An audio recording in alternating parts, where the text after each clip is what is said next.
dia a todos. Meu nome é Andréia, meu esposo, nós somos pais do Luciano. Nós somos trabalhadores espíritas num centro espírita chamado Centro Espírita Ildefonso Correia, em Curitiba, no Paraná. É um centro bem grande. Lá a gente tem grupos de evangelização. E a gente participa desde cedo. Eu fui evangelizadora do Jardim, o André é evangelizador dos jovens lá. Mas também coordenamos grupos de estudos, e é um centro, para vocês terem uma ideia, a gente, na terça-feira tem grupos de estudo, a gente tem 8 grupos de estudos de temas diferentes, é uma casa, é um ponto de luz em Curitiba, que a gente diz como aqui, um ponto de luz em Dubai. E eu fiquei muito feliz com o convite, realmente fui pega de surpresa, não vim. Mas foi uma oportunidade, eu acho que Deus dá essas oportunidades para a gente e a gente tem que aproveitar. Lá a gente coordena grupos de estudo, eu coordeno um grupo chamado Conhece-te a Ti Mesmo, onde a gente faz estudos voltados à psicologia espírita de Joana de Ângeles, né? Das obras, não sei se vocês já conhecem as obras psicológicas de Joana de Ângeles, que é a mentora espiritual, né, de Divaldo Pereira Franco. E o André trabalha muito com mediunidade e hoje em dia está aprofundando o grupo do Livro dos Espíritos. A gente combinou que eu iria falar primeiro, por isso que ele está quietinho ali, mas está doido para falar, que eu conheço, o André adora falar, que eu iria falar da parábola do filho pródigo e ele depois vai falar um pouco da evangelização, da nossa experiência como pais e da importância da evangelização para a gente. Então a gente dividiu, assim, por isso que está quietinho lá, e eu vou apresentar um pouquinho da parábola do filho pródigo, que é uma parábola muito rica. E parábola, o que é a parábola? A parábola era a maneira que Jesus tinha de passar os ensinamentos para a sociedade na época. Ele se utilizava de elementos naturais do dia a dia. Então, até para a gente entender a parábola do filho pródigo, é importante a gente entender o contexto que essa parábola foi lá há 2000 anos. E como era a sociedade daquele tempo. Então a gente vai falar um pouquinho disso. Mas vocês vão receber Haroldo Dutra Dias e ele, com certeza estudioso, vai aprofundar muito mais isso. Mas para a gente entender o contexto e o que Jesus quis dizer. E uma parábola é tão interessante que, de acordo com o nível de conhecimento de cada um, a gente apreende esse ensinamento de várias maneiras. Então, uma parábola que a gente estuda hoje, daqui a 3 anos a gente vai ler a mesma parábola e você vai ter um nível de consciência tal que você vai interpretar mais aprofundado. E assim por diante ao longo do tempo. Então, a parábola é uma coisa muito atual, porque a gente vai estar sempre tendo novas interpretações de acordo com aquele conhecimento que a gente foi adquirindo ao longo dos nossos estudos. E a parábola do filho pródigo é muito bonita. Eu vou passar a parábola, eu pensei, vou ler a parábola do filho pródigo, mas eu achei tão interessante passar um filmezinho que conta a parábola e depois a gente vai interpretar essa parábola junto. Porque eu acho que é mais interessante do que eu ficar lendo e mais rico. Então eu achei na internet, eu não tinha material nenhum aqui em Dubai, não vim preparada para isso, mas a gente conseguiu separar algumas coisinhas. Um filmezinho que conta Jesus contando essa parábola pra gente. Então, vou passar aqui pra gente. Espero que o som esteja numa altura boa.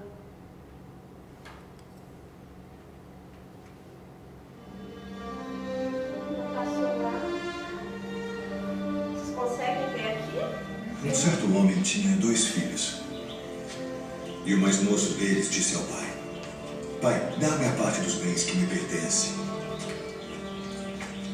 E ele repartiu por eles a fazenda.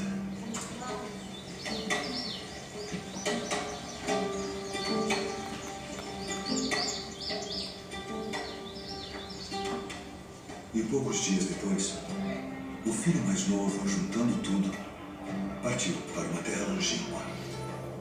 E ali desperdiçou seus bens, vivendo dissolutamente.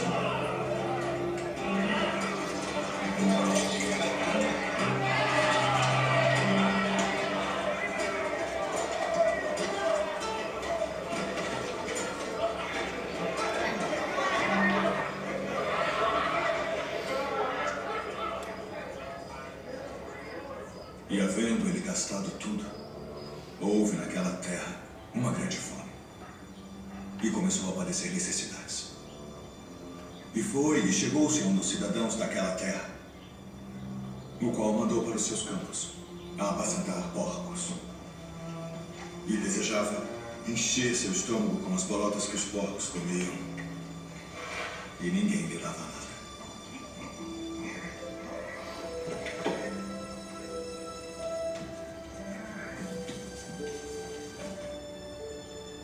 E tornando em si, disse: quantos jornaleiros de meu pai têm abundância de pão e eu aqui pereço de fome. Levantar-me-ei e irei ter com meu pai. E dir-lhe-ei: pai, pequei contra o céu e perante ti. Já não sou digno de ser chamado teu filho. Faz-me como um de teus jornaleiros. E levantando-se, foi para seu pai. E quando ainda estava longe, viu-o seu pai. E se moveu de íntima compaixão. E correndo, lançou-se ao pescoço e o beijou. E o filho lhe disse: pai, pequei contra o céu e perante ti, e já não sou digno de ser chamado teu filho.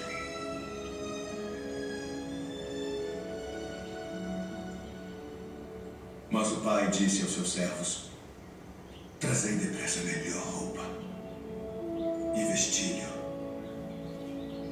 e ponde-lhe um anel na mão e alparcas nos pés. E trazei o bezerro cevado e matai-o e comamos e alegremo-nos. Porque este meu filho estava morto e reviveu. Tinha se perdido e foi achado. E começaram a alegrar-se. E o seu filho mais velho estava no campo. E quando veio e chegou perto da casa, ouviu a música e as danças. E chamando um dos servos, perguntou-lhe que era aquilo. E ele lhe disse: veio teu irmão. E teu pai matou o bezerro cevado, porque o recebeu são e salvo. Mas ele se indignou e não queria entrar. E saindo o pai, estava com ele. Mas, respondendo, ele disse ao pai: eis que te sirvo há tantos anos, sem nunca transgredir o teu mandamento, e nunca me deste um cabrito para alegrar-me com os meus amigos. Vindo, porém, este teu filho que desperdiçou os teus bens com as meretrizes, mataste-lhe o bezerro cevado. E ele lhe disse: filho, tu sempre estás comigo, e todas as minhas coisas são tuas. Mas era justo alegrarmos e folgarmos, porque este teu irmão estava morto e reviveu, e tinha se perdido e achou-se.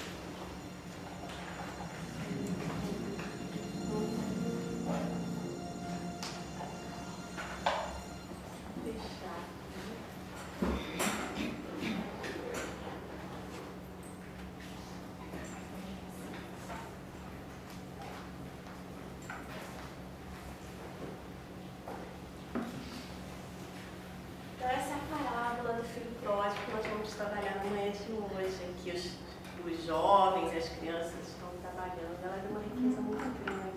Poderia ser chamada a parábola dos dois filhos, e tem algumas pessoas que chamam de parábola dos dois filhos, porque aparecem dois filhos, né? E aí eu pergunto para vocês, quem é esse pai e quem são esses filhos? O senhor falou que os pais participam aqui do estudo, que é um estudo, né? Tem cuidado, o pessoal fala demais. É? Não tem problema. Quem vocês acham que é esse pai? Raciocinando em cima dessa parábola que a gente viu. Quem seria esse pai? Deus e nós. Hã? Deus e nós. Deus. Esse pai é Deus, amoroso e bom. Que pai amoroso, né? E esses filhos, quem são? Somos nós, né? Nós ainda, a humanidade terrestre, nós somos esses filhos. Pelo que eu li bastante, a maioria da humanidade terrestre se encontra com o primeiro filho, o mais novo. E uma pequena parte é o filho mais velho. Nós ainda estamos no mundo de regenerações e provas, né? A gente sabe que da escala de gradações dos mundos, a gente só se encontra acima dos mundos primitivos. Estamos no começo dessa nossa jornada, aprendendo. Ainda não somos perfeitos. E Jesus quis mostrar isso pra gente. Quando Jesus contou essa parábola, ele estava junto, indo comer, e lá tinham publicanos, tinham pessoas chamadas pecadores, né? Prostitutas, e tinham também os fariseus que se revoltaram de estar junto com aquelas pessoas impuras. E aí ele conta a parábola do filho pródigo. Por quê?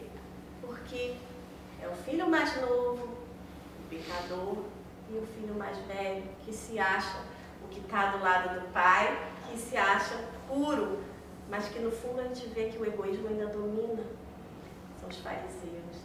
E ele faz isso, Jesus conta isso para mostrar que todos aqueles que estavam banqueteando com ele eram os filhos. Pai amoroso e bom Deus, que olha para a gente, para cada um de nós e nos dá a oportunidade de crescimento todos os dias. Cada dia que a gente acorda é um presente de Deus para nós, porque é uma oportunidade de crescimento, né? É uma oportunidade de trabalho. E esses bens que a gente recebe todos os dias, a nossa saúde, né? A nossa disposição física, a nossa mente, o nosso estudo, o nosso trabalho, as nossas oportunidades. Quantas oportunidades a gente tem, o alimento de cada dia, tudo são dons de Deus que a gente pega, né? É isso que a gente está levando. E às vezes a gente se engana equivocadamente e gasta a nossa saúde consumindo coisas que nos fazem mal, trabalhando em excesso e desgastando o nosso corpo físico. Né? Então vamos lá, vamos fazer uma análise desse livro. Essa parábola, ela fala muito, né? Andrei Moreira, no livro Reconciliação, ele fala um pouco dessa parábola. E ele fala na página 22 que nessa parábola está representado de forma simples um movimento muito profundo de desconexão da criatura com o Criador. A grande doença, essa é a grande doença que nós temos. E o retorno à integração com o Pai, a cura. Então essa parábola é muito linda, porque o filho, aquele filho pródigo, ele vai e chega para o pai: pai, quero meus bens.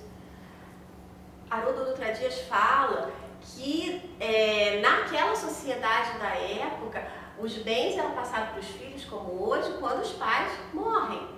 Só que ele vai lá e pede o bem antes. Isso era uma ofensa para o pai, considerando, a gente tem que pensar naquela época que a parábola, né, foi contada. E o pai, amoroso e bom, pega e dá a parte para o filho. E o filho vai embora, corta relações com o pai, com o filho mais velho, com a sociedade, com todo mundo. Ele não queria mais saber de ninguém. E vai gastar esses bens, vai usufruir lá da vida, faz o que ele quer e gasta tudo e se afasta do pai. E lá naquela região onde ele estava, de repente vem uma miséria absoluta, vem a seca, vem a fome, e aí ele já não tinha mais bens. E naquele momento ele pede emprego para alguém lá da cidade, sabendo que ele era judeu, porque o filho era judeu, da região da Palestina. A pessoa manda ele cuidar de porcos, que para os judeus seria uma coisa muito humilhante. semelhante. Os judeus não gostam de porcos. E ele vai lá cuidar dos porcos. E ninguém alimenta ele, ninguém dá comida para ele. E aí ele quer se alimentar daquelas bolotas dos porcos, do alimento dos porcos, que são as alfarrobas. São vagens amargas. Existem vagens doces e vagens amargas, sem conteúdo nutritivo nenhum. Então ele passa fome. E ele ali no meio dos porcos, na fome, na miséria, humilhado como judeu que era, ele cai em si. Aquele momento de cair em si. Eu estou isso, naquele momento, eu estou ali no meio da lama. Olha que significado que traz essa parábola. Eu estou ali, encharcado de lama, impuro, humilhado, no meio daquilo tudo. Eu estou isso. E ele lembra do pai, eu não sou isso. Eu não sou isso. Eu tenho meu pai. Eu tenho meu pai que me ama. Eu tenho meu pai que cuida de mim. Até os jornaleiros de meu pai, os servos de meu pai, têm o que comer. Quem está junto com meu pai tem o que comer. Porque eu optei por viver essa vida. Porque eu me encontro no meio dos porcos. E ele cai em si. É o momento do despertamento. E a dor, ela ajuda a gente às vezes a despertar. A doença. Quantas vezes a gente se envolve na nossa correria do dia a dia? Isso é muito comum. Da gente começar a trabalhar, e daqui a pouco eu estou envolvida com o meu grupo do trabalho e eu esqueço que existe um Deus maior que cuida de mim, que me ama, que está comigo. E eu estou ali vivendo aquela vida, vivendo os meus interesses terrenos, materiais, satisfazendo o meu ego, o meu eu, todo mundo. E aí é o adoecimento da criatura. Qual é o adoecimento da criatura? É o egoísmo. O egoísmo é o adoecimento do ego, do meu eu, do quem eu sou.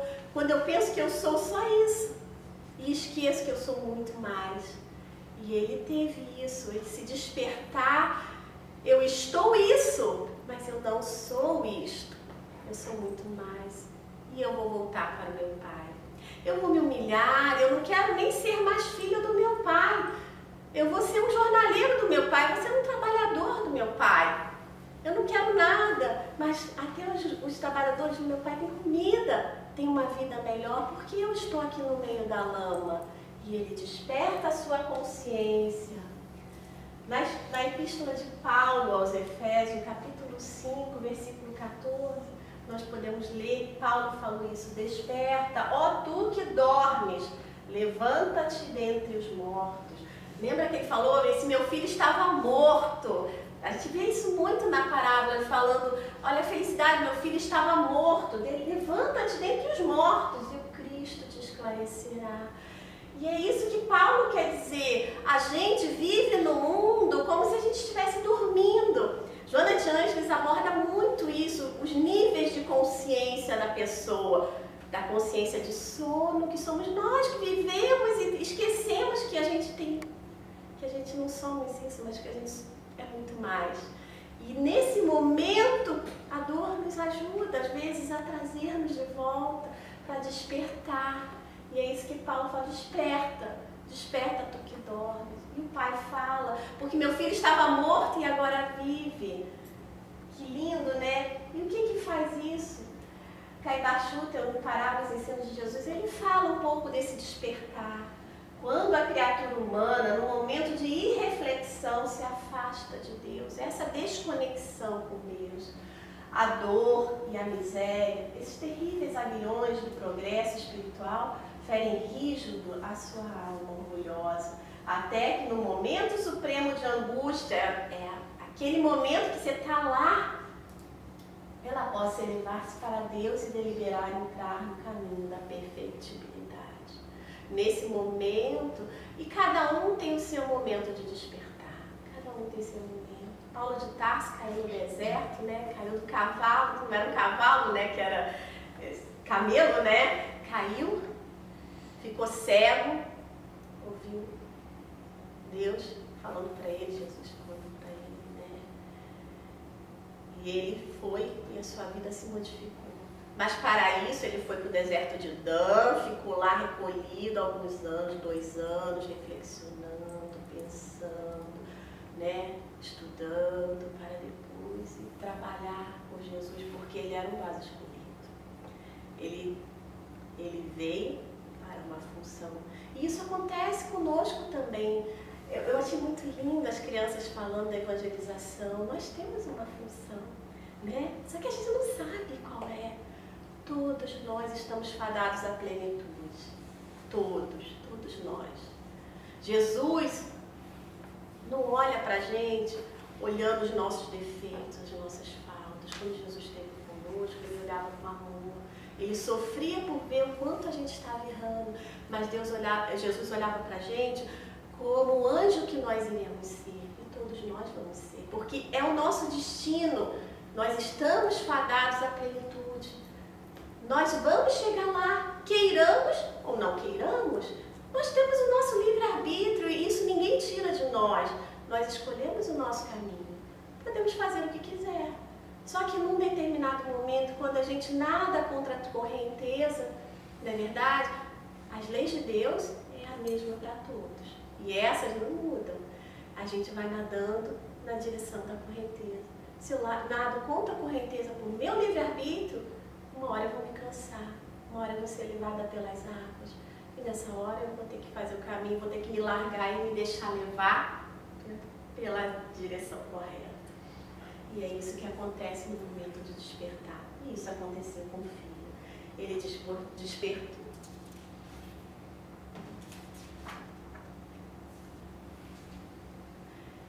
Então, nesse momento ele volta para o pai. E o pai está sempre pronto para receber o filho pródigo. E os céus estão sempre abertos à sua chegada. Não há falta, por menor que seja, que não se possa reparar. Todos estamos fadados para a plenitude. Deus nos quer sempre. Ele não fica olhando o que a gente errou, o que a gente não errou. Só que a gente carrega dentro de nós a lei de Deus, dentro da nossa consciência. Quando a gente vê no Livro dos Espíritos, Allan Kardec pergunta onde está gravadas as leis de Deus? Na nossa consciência. Dentro de nós a gente tem um pedaço de Deus, que é o nosso self. E a gente acessa, a gente sabe quando a gente está errando, porque a gente fica incomodado. Só que a gente pode errar, mas a gente não pode se paralisar pela culpa. Porque se Paulo tivesse paralisado pela culpa, lá na hora que ele foi quem fez o primeiro do cristianismo, Estevão, né, morreu nas mãos de Paulo. Ele podia se paralisar. Não, fui eu. Como é que eu vou agir pelo cristianismo se eu fiz o primeiro mártir do cristianismo? Mas não, ele não se paralisou e é um grande ensinamento, nós não devemos paralisar. Se eu errei lá no passado, tudo bem. Agora eu vou fazer um novo futuro a partir de hoje. Tomada de consciência, não nos detendo, porque os céus estão sempre abertos. E o pai veio correndo para receber aquele filho e beijou. E Haroldo coloca que para o pai sair correndo era uma coisa assim, os anciões, judeus, não andavam lentamente, calmamente. E o pai corre e beija aquele filho. Naquele momento ele diz, filho, eu te perdoo. Eu te perdoo. E daí eu volto lá nesse quadro de Rembrandt, que é um quadro que se encontra lá em São Petersburgo, no Hermitage, que é um quadro de 2,5 por 2, é um quadro enorme, que eu vou falar bem rapidamente, porque Joana de Ângeles faz uma análise, Divaldo faz uma análise psicológica maravilhosa desse quadro. Se a gente observar, o amor de Deus é tão grande que é um amor de mãe e de pai ao mesmo tempo. A gente vê a mão masculina do pai, a mão esquerda do pai, é aquela mão masculina que posa com força em cima do ombro, da roupa rasgada do filho, e a mão feminina que posa com delicadeza em cima desse filho. O filho chega miserável, com a roupa rasgada, os pés sem sandálias, e o pai pede para chamar sandália, para trazer sandália para o filho, porque para o judeu os empregados andavam descalços, mas os filhos. Então, na hora que ele pede, traz sandália para o meu filho, era para cobrir os pés, porque ele estava aceitando o filho de volta. Traz de volta o manto da família, o manto da família. O manto também representava a família. E ele, o judeu de cabeça raspada, estava miséria, olha o filho. O filho de encontro à cabeça, de encontro ao ventre do pai, como precisando renascer de novo. A posição do pai vem abraçando esse filho amorosamente. O anel representa a união com Deus, a união da família. Então esse pai amoroso recebe o filho de todos os jeitos. Devolve a sandália, devolve uma roupa boa, dá a capa para o filho, dá o anel, e naquele momento o filho passa a ser filho, não empregado, porque ele não tinha só amor no coração dele. Então Rembrandt, ele mostra isso, mas tem muitos outros detalhes. Eu vou falar rapidamente porque não é o tema de hoje, mas você vê o nascer de novo no colo do pai e o filho. E o pai é grande, né? Porque é a nossa posição de pai e mãe. Então a gente veio primeiro e é a gente que comanda ali, né? Em relação aos sentimentos do filho. A gente dá o caminho para o filho, né? Então o pai é sempre grande em relação ao filho, né? E quanto a nós, pais, nós seremos cobrados por aquilo que a gente passa para os nossos filhos, a grande responsabilidade que nós temos. E realmente o pai enorme trazer esse filho. É lindo, é lindo.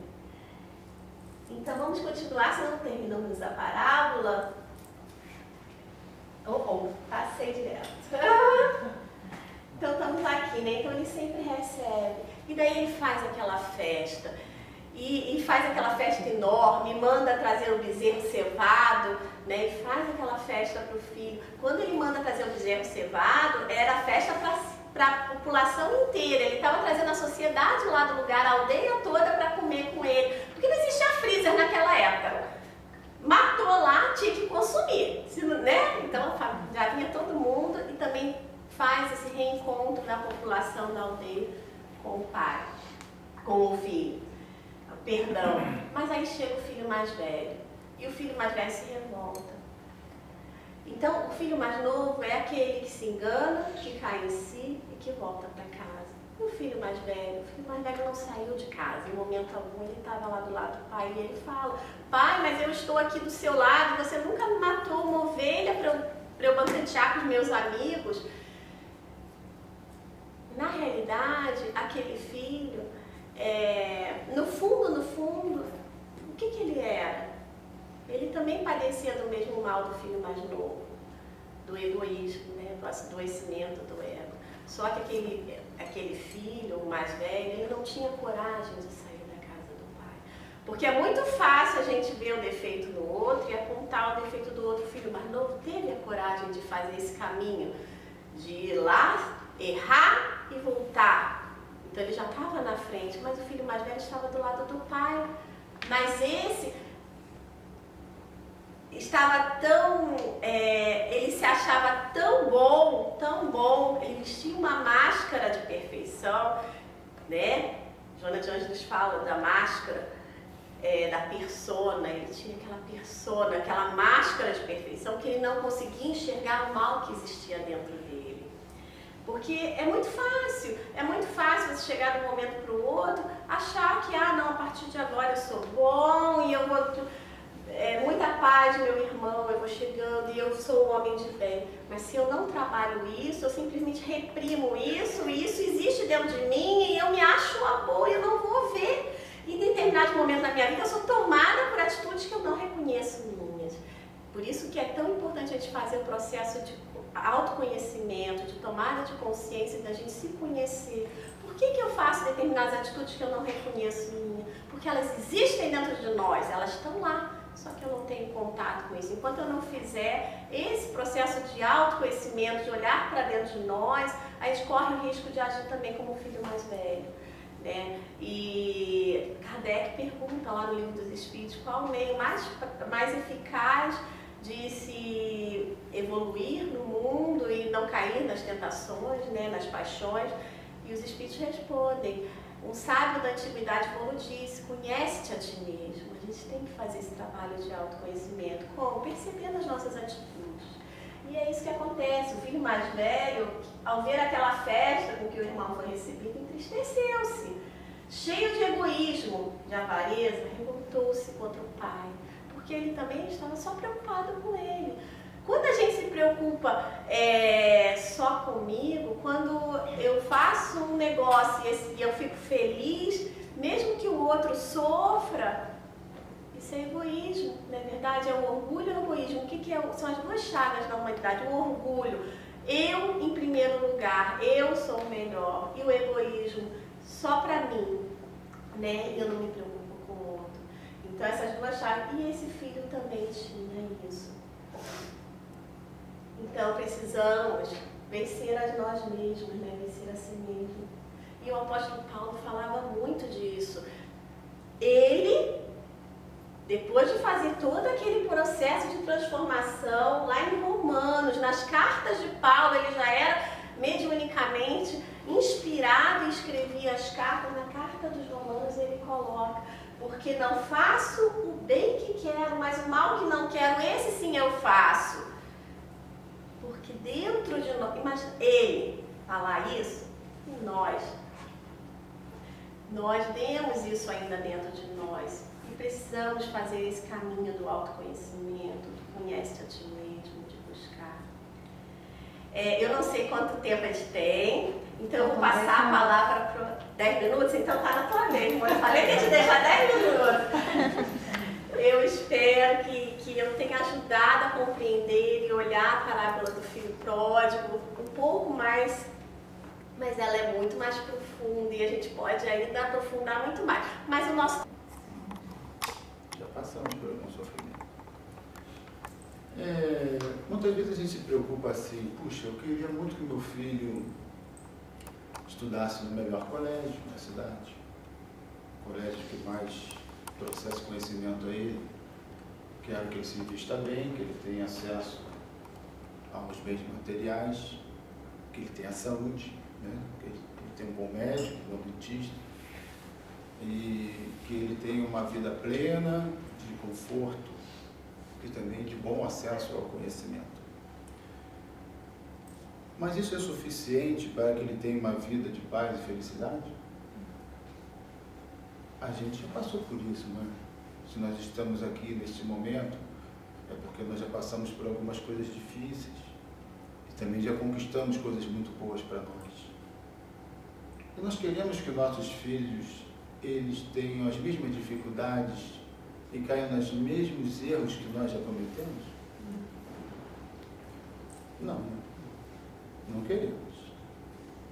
Então, quando nós pensamos assim: olha, eu vou levar meu filho para a evangelização espírita, o que eu desejo que aconteça nessa evangelização? O que vocês querem quando trazem os filhos de vocês? Pode falar também, Patrícia. O que eu desejo? Por que eu trago eles aqui? Meu ponto de reflexão aí, o que liga um pouco com a parábola, é que no momento que o filho pediu os bens, em nenhum momento o pai falou não. Exatamente. Então, eu acho que eu espero, de uma forma, passar com essa evangelização um suporte, uma direção. Mas talvez uma resignação ao mesmo tempo de que é tudo a seu tempo e cada um tem o seu caminho, cada um faz as suas escolhas. Exatamente. O que mais? Na verdade, eu acho que a dificuldade... Eu não desejo só que meus filhos passem por coisas boas, porque muitas vezes as dificuldades te ajudam a crescer. Então, eu acho que o nosso papel como pai de trazê-los na evangelização é para ter esse suporte de, na hora das dificuldades, conseguir superar. ter um minuto que eu costumo falar, até aquele minuto em que você cai no chão, chora, se desespera, arranca o cabelo, acha que nada vai dar certo, mas conseguir respirar e falar assim, agora já coloquei para fora esse desespero, busco o meu equilíbrio, me conecto e vou descobrir o que eu tenho que fazer para resolver. Então, só passando por coisas boas não te dá esse aprendizado de... Então você traz o seu filho para sobreviver. Sobreviver. As intempéries da vida. Também, né? Certo. O que mais? Essa noite eu tive um sonho. E ontem tivemos um almoço, onde a gente falou, nesse almoço, um dos comentários foi a superficialidade com que, às vezes, a nossa sociedade, a nossa como as anteriores, é como elas tratam os problemas. Tudo é superficial. Muito dificilmente você encontra alguém mergulhando fundo no problema para realmente entender o porquê do problema. E essa noite eu tive um sonho muito engraçado que porta isso. Eu sonhei que Jesus estava me chamando. E aí eu acordei pensando, caramba, se Jesus aparecesse hoje aqui na frente de nós, aquele lunático, ele era um lunático naquela sociedade, você iria atrás dele, abandonaria tudo que você tem, porque na realidade o que ele vai pedir para você é, vem comigo, deixa tudo, não se preocupa mais com a tua família, com os teus filhos, porque o Pai vai cuidar deles. Você iria, eu iria, quantos de nós realmente iríamos? Então, com que superficialidade a gente está tratando desse argumento que está sendo falado aqui? Às vezes a gente acha que está sendo super profundo, mas na realidade a gente não está nem arranhando a superficialidade. Isso mais ou menos o que eu gostaria de passar para vocês. Porque eu tive esse sonho hoje, fiquei pensando nisso. E cheguei aqui, tem essa coisa da... E os sonhos são tão importantes, porque assim, na psicologia junguiana, né, que é a psicologia que a Joana de Ângeles trata das obras psicológicas, que a gente não tocou em nada.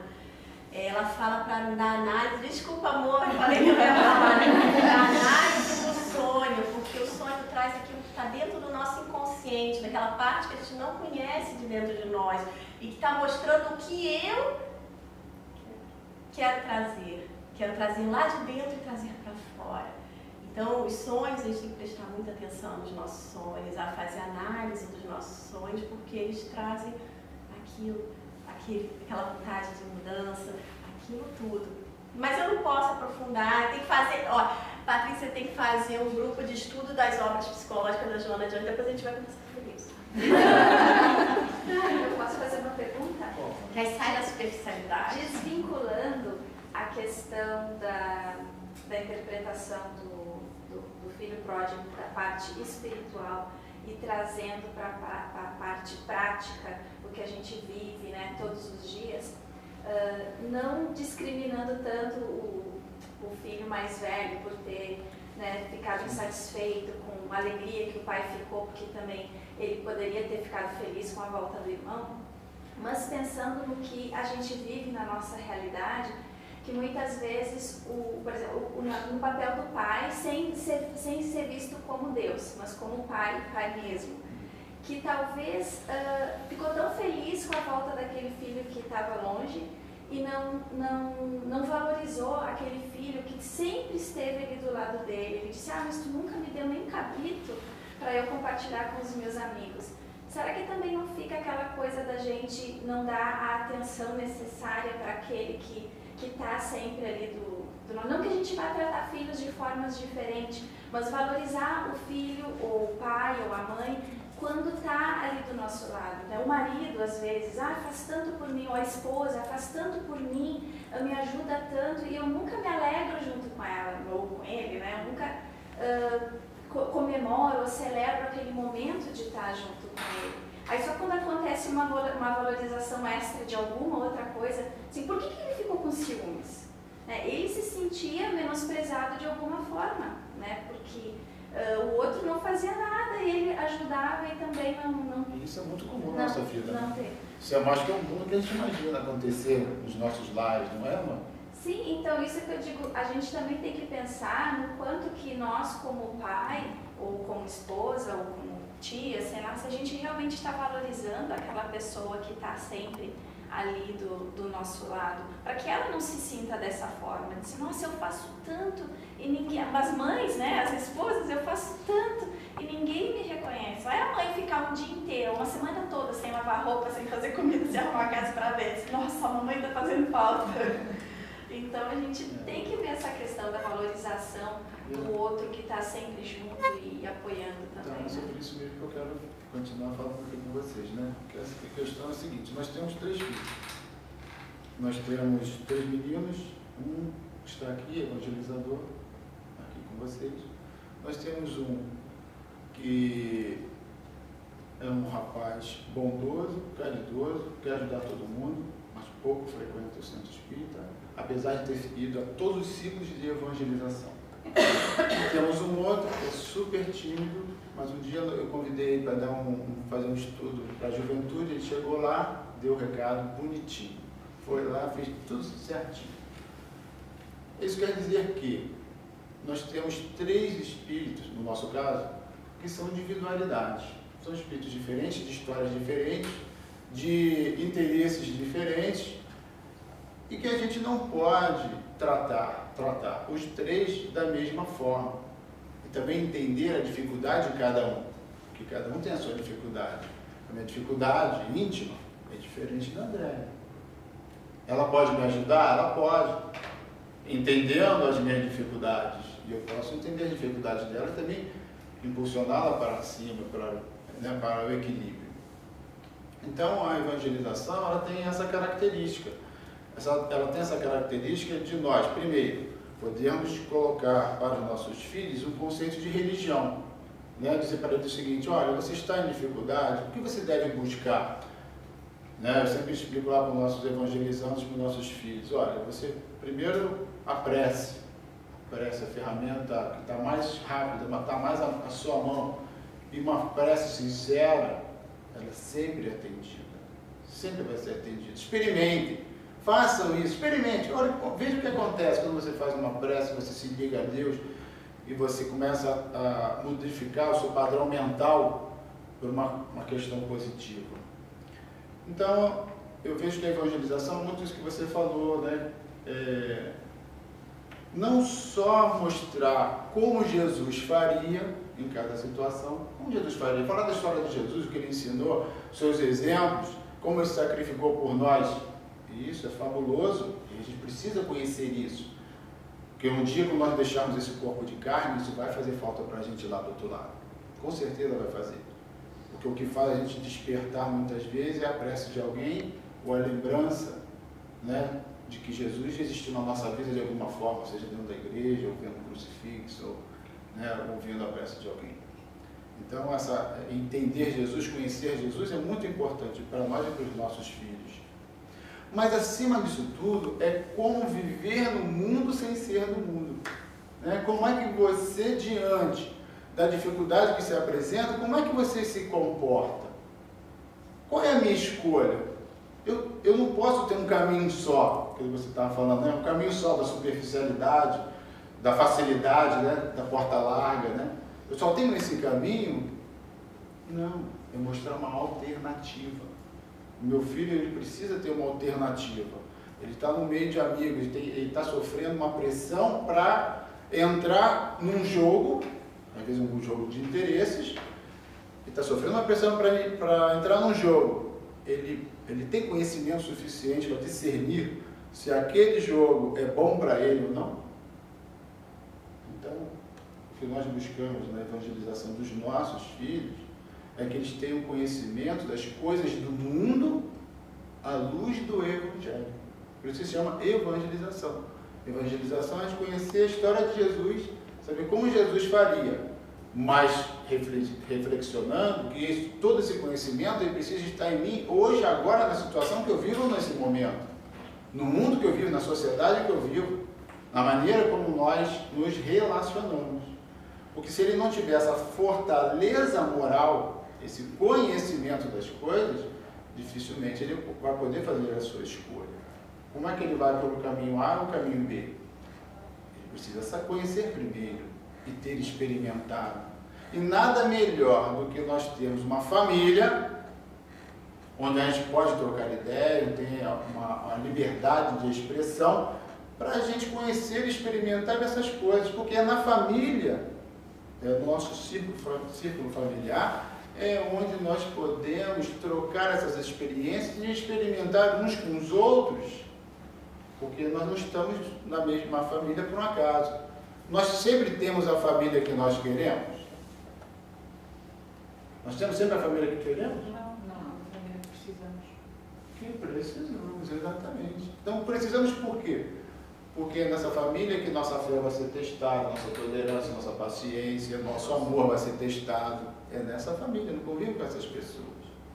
Então, quando a gente fala assim, evangelização é uma coisa muito boa para o meu filho. É muito boa.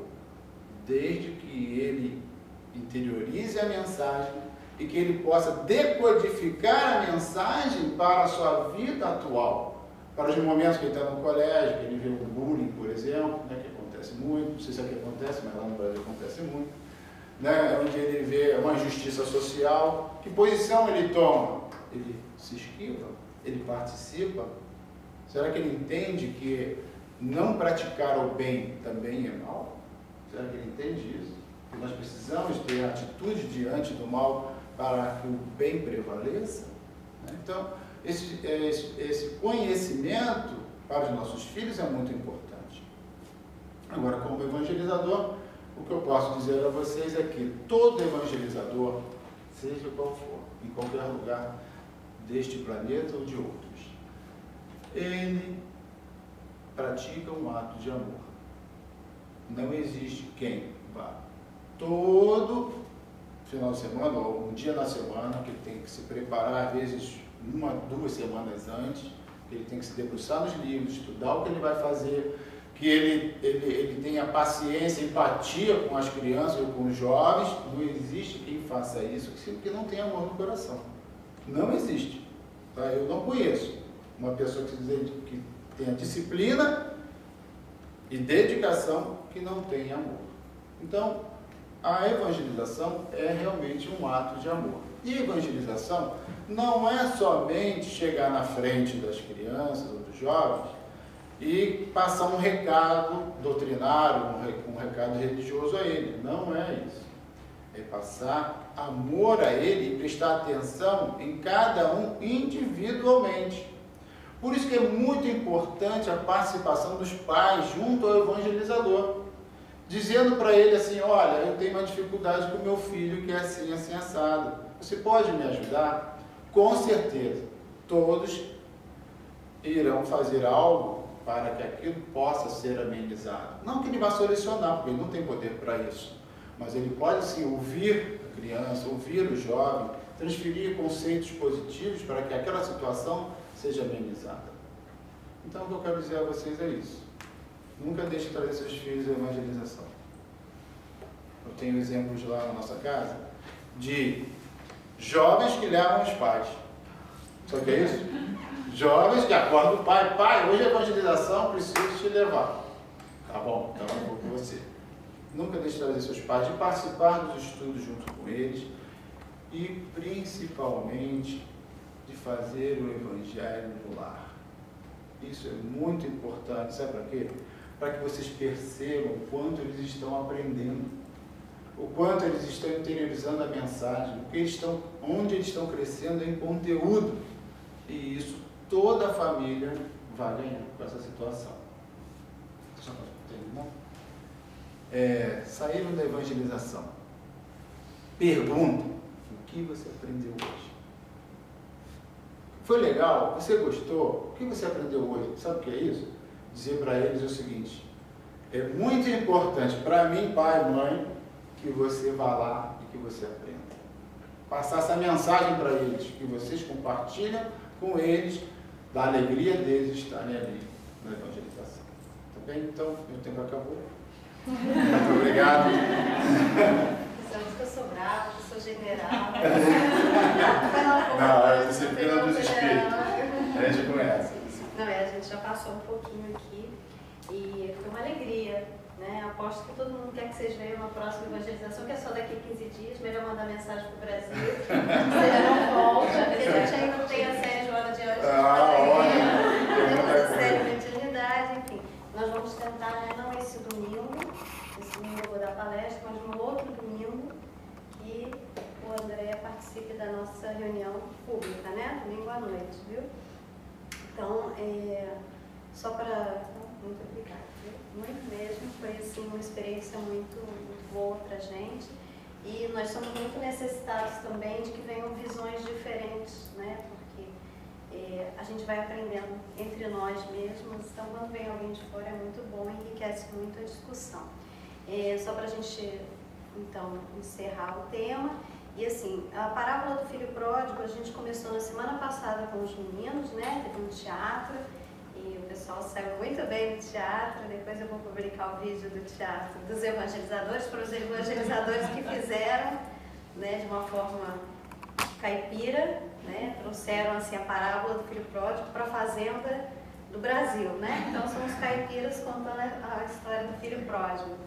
E a gente ficou mais uma semana, então ficou definido que a gente ficaria na mesma parábola, até que a gente entendesse que as crianças pegaram algum conceito daquela parábola. Então a gente move para a próxima parábola. Então hoje foram divididos em 3 turmas, ficaram os bebês, uma turma de 5 a 10 anos e os jovens, de 11 acima, né? Os bebês, então, foi contada para eles em fantoches a parábola e a gente vai reforçar a conexão pai e filho.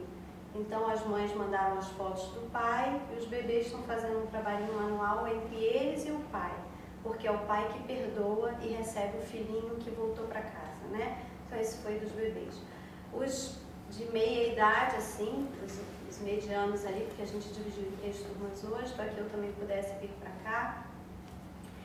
Nós estamos fazendo com eles a dinâmica da mochila.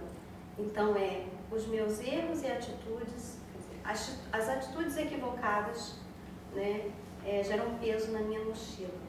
Então, a gente foi fazer uma experiência com eles com pedra, e cada grupo de pedra e objetos eram atitudes leves, que deixavam minha mochila cheia, mas leve, e atitudes que causariam peso. Então eles carregaram umas mochilas hoje lá, com pesos, né? E para que eles meçam as atitudes. E a gente vê que a mesma atitude tem peso diferente para as pessoas. O que é equivocado para mim não é para ele, né? E é assim que a gente pode balancear como é que vai a cabeça das crianças assim, e alguns conceitos que ainda estão muito enfraquecidos dentro da moral de cada indivíduo, né? E a mocidade, que antes era mocidade, a gente tinha um grupo assim de 15 anos para cima, essa mocidade precisou ser enxertada, porque o outro grupo foi ficando mais velho, precisou entrar nesse grupo, e os outros foram para a faculdade e foram embora de Dubai. Então a mocidade agora, assim, como é por maturidade, a gente tem alunos de 10, como tem alunos de 14, né? Então é mais essa questão assim, e nós não somos muitos, então a gente está fazendo grandes grupos. Eles fizeram um quiz hoje, a evangelização em inglês, né, para essa turma mais velha.